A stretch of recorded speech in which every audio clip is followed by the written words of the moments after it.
Hey, ich finde es super, dass du dich für Wahlen interessierst. In diesem Video stelle ich euch alle möglichen Parteien vor, die man in den Nationalrat wählen kann. Und ich sage euch, was man mit der Liste genau machen muss, wie man mit diesen Namen umgeht und so. Falls du generell wissen willst, was du mit all diesen Wahlunterlagen machen willst, die du bekommen hast, dann schlage ich dir vor, gehst unten in der Videobeschreibung auf das erste Video von dieser Serie. Da beschreibe ich generell, was in der Wahl abgeht und was man genau machen muss, wie man abstimmen muss. Falls dich die Ständeratswahlen interessieren, dann gehst du auf das dritte Video, auch unten im Beschreibung verlinkt. Jetzt aber zu den Nationalratswahlen. Gut. Bei den Parteien ist es so eine Sache. Es gibt in vielen Ländern nur ein oder zwei Parteien, wie zum Beispiel in Korea. Wir in der Schweiz ist es anders. Wir haben ganz viele verschiedene. Das macht unsere Schweiz aber auch aus. Und das gibt uns die Möglichkeit, dass wir unsere Bürgerrechte frei ausleben können. Wir haben so viele Varianten.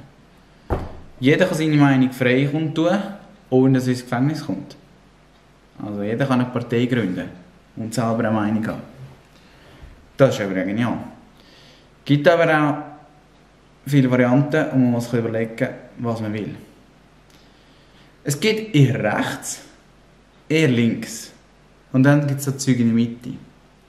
Es gibt ganz klar verständliche Parteien, wie zum Beispiel die Grünen. Das ist klar, Grün ist gut. Mehr Pflanzen, mehr ÖV, kein Atom sicher, Bildung. Dann gibt es so ein bisschen unverständlichere für mich, zum Beispiel FDP, einfach sagt Freiheit für alle in der Wirtschaft, für Unternehmen. So, ja, frage mich, sind wir nicht alle frei? Aber eben, das ist nicht so. Und dann gibt es so Piratenpartei zum Beispiel, so, what the hell ist das? Und dann gibt es noch Leute, die selber einfach eine Partei gründen, nur mit ihrem Namen. Zum Beispiel Sarantiris Chrysola. Das ist alles auch in diesen Listen drin. Die kannst du einfach auslassen, ausser du willst genau die eine Person unterstützen. Das Wirrwarr von diesen Parteien tue ich jetzt vereinfacht vorstellen. Ich fange links an und höre dann rechts auf. Das meint einfach, dass mit dem links und rechts, das ist so, was für Themen sie hauptsächlich ausgerichtet sind. Vor 4 Jahren, als das letzte Mal Nationalratswahlen waren, ist so Migration, Flüchtlinge so wirklich im Vordergrund gewesen. Das ist eher ein Thema für die Rechten. Im Moment ist mehr so Klima im Vordergrund, das ist eher ein Thema für die Linken. Wir haben von links sozial Engagierte, Grün, dann in der Mitte geht so Wirtschaft, Familie und eher rechts eher der Nationalcharakter von der Schweiz, der Wert von der Schweiz. Jetzt im Bundesrat vertreten sind nur die ganz starken und grossen Parteien mit vielen Mitgliedern und vielen Wählern. Haben wir SVP, SP, CVP und FDP. Dann gibt es aber noch ganz viele kleine Parteien mit ihren Spezialthemen und so weiter. Häufig tun die sich dann zusammenschliessen. Also, los geht's mit all diesen Parteien. Erstens. Partei der Arbeit. Die sind für die Arbeiter. Selbstredend. Gleiche Rechte für alle. Verbot von Waffenexport. Und eher so kommunistische Grundsätze als Ideologie. Nächste. Linke Alternative. Die wollen das Grundeinkommen für alle. Gleichberechtigung. Keine EU. Sind gegen Überwachung vom Staat. Sie sagen, der Klimawandel ist wegen dem Kapitalismus und das heisst, man muss das Denken ändern. Trennung von Staat und Religion, ganz klar, und sind gegen Privatisierung. JUSO, das ist die Jugend von der SP.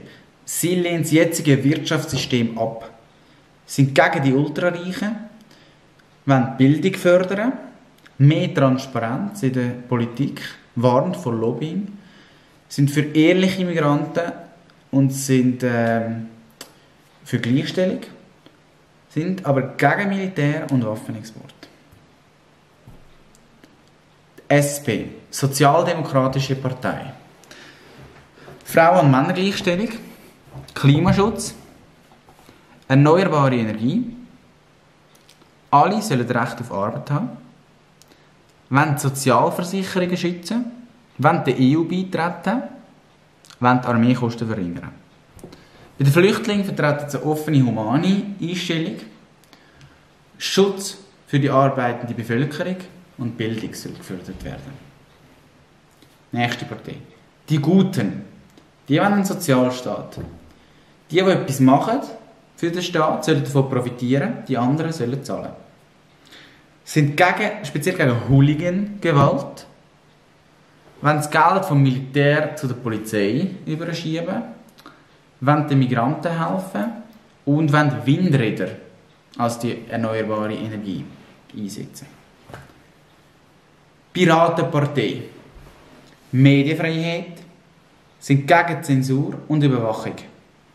Bildungsförderung, sind im Sektor der Digitalisierung, warnen vor Überwachung und konkret, dass sie unsere AV-Nummern, der Staat unsere AV-Nummern missbraucht. Dann die Evangelische Volkspartei. Umweltpolitisch sehr stark, sind gegen den Klimawandel, wenn sie ankämpfen, und sind für den religiösen Frieden. Dann haben wir die Grünliberale Partei, GLP, die sind für den Klimaschutz. Bilaterale Verträge, wenn es für die offene Schweiz. Bilateral sind bi ist 2, also Verträge zu uns, von der Schweiz, zu Staaten in der EU, nicht der EU beitreten, aber Verträge zu den einzelnen Ländern und zu der EU, damit für Studierende, für Arbeitende, dass die Beziehungen haben, auch zum Beispiel, dass wir am Zoll einfach auf Italien oder für Österreich fahren, nicht durch den ganzen Zoll durch müssen und so. Das sind bilaterale Verträge. Sind für eine offene Schweiz und wirtschaftsfördernd, die Grünliberale Partei. Dann haben wir die jungen Grünen, die sind gegen Waffenexport. Klimafördernd und Sozialpolitik. Bildung und ÖV. Dann die Grünen. Umweltschutz, Klimaschutz, Friedensförderung, Ausbau von der ÖV und Gleichberechtigung. Dann integrale Politik. Migration ja, aber vor allem im Ursprungsland. Also im Ursprungsland, dort, wo die Flüchtlinge herkommen, soll man helfen. Wollen Bildung fördern und sind mehr den spirituellen Bedürfnissen der Menschen ausgerichtet. Nicht rechts, nicht links, jetzt sich so in der Mitte. Sagt's. Bürgerlich-Demokratische Partei. Die haben ihr Zeitvorsorgesystem. Was ist das? Das ist so, dass wer Alten hilft, jetzt, dem wird später in seiner Zukunft geholfen. Nicht EU, aber auch nicht isolieren, sind auch für die bilateralen Verträge.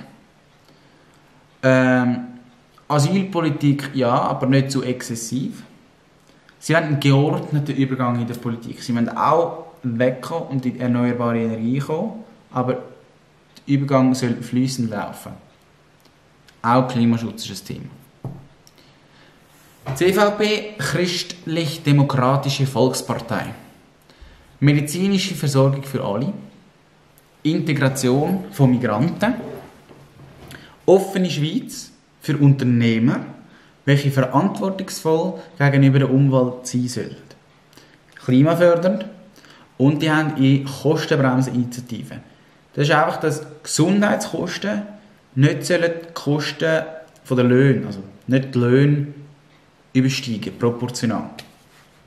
Dann CVP Frauen, das ist Christlich-Demokratische Volkspartei Frauen, einfach vermehrt Bildung für alle und Stellung der Frau. Dann EDU, Eidgenössisch-Demokratische Union, die haben Gott als Schöpfer.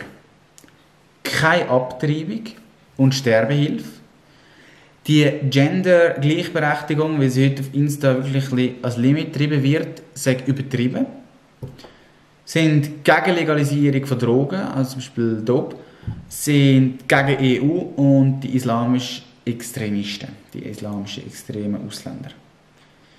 Dann haben wir die Freisinnigen im Kanton Zürich sind gegen EU, sind für die Bilateralen, Bildung fördernd, mehr Auto und Züg, aber das Ganze gut gemischt. Die Armee braucht mehr Geld und die Bauern weniger Subventionen. Die Unabhängigkeitspartei ab, Energiezeugs entpolitisieren. Also nicht erneuerbare Energie und so weiter, da Politik eingreifen, nein, entpolitisieren. Keine Subventionen für niemanden. Subventionen ist, wenn man unterstützt mit Geld.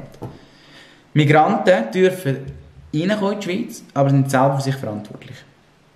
Freiwillige sollen denen helfen, nicht der Staat.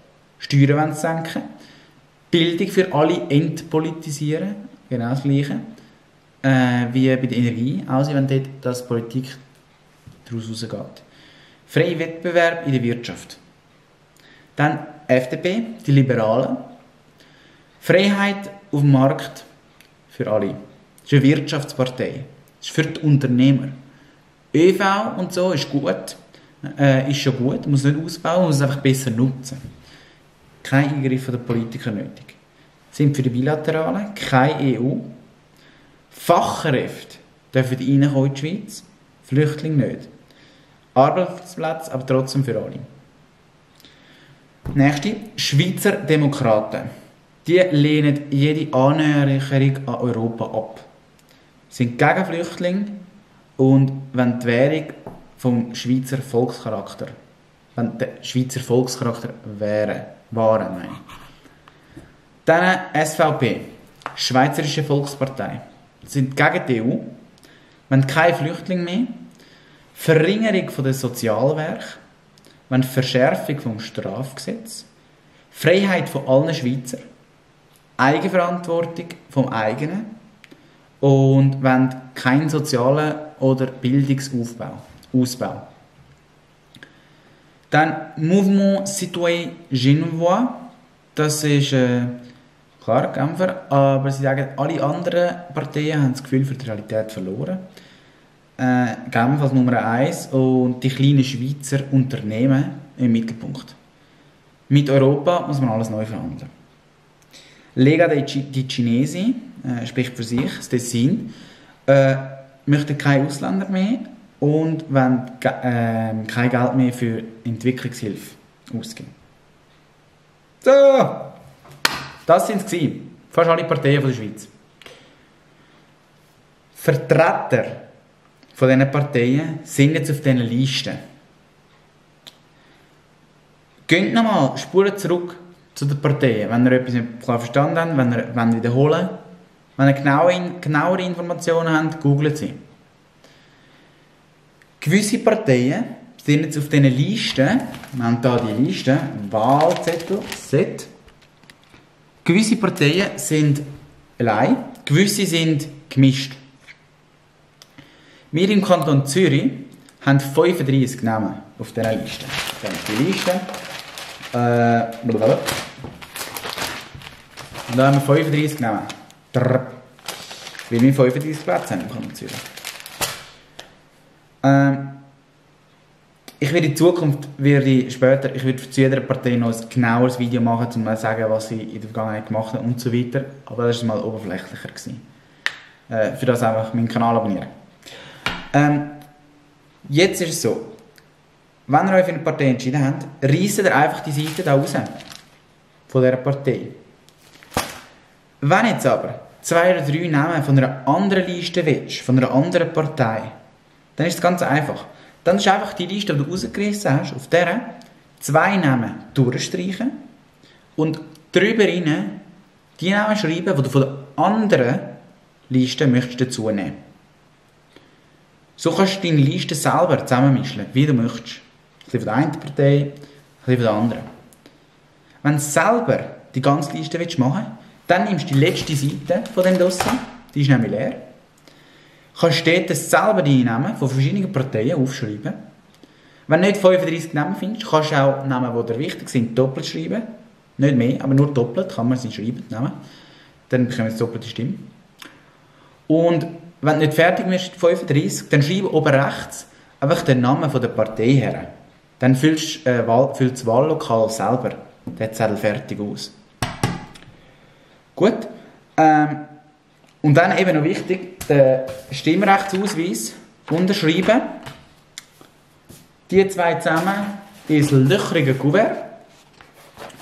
Also das ist, nur die Wahlliste ins löchrige Kuvert. Der Stimmzettelausweis ins normale Kuvert. Und abschicken. Im Briefkasten. Dann hat der Nationalrat schon gewählt. So einfach ist es. Mach's gut. Wähl gut. Bis zum nächsten Video. Für den Ständerat oder für mehr Informationen oder allgemein Schweizer Politik.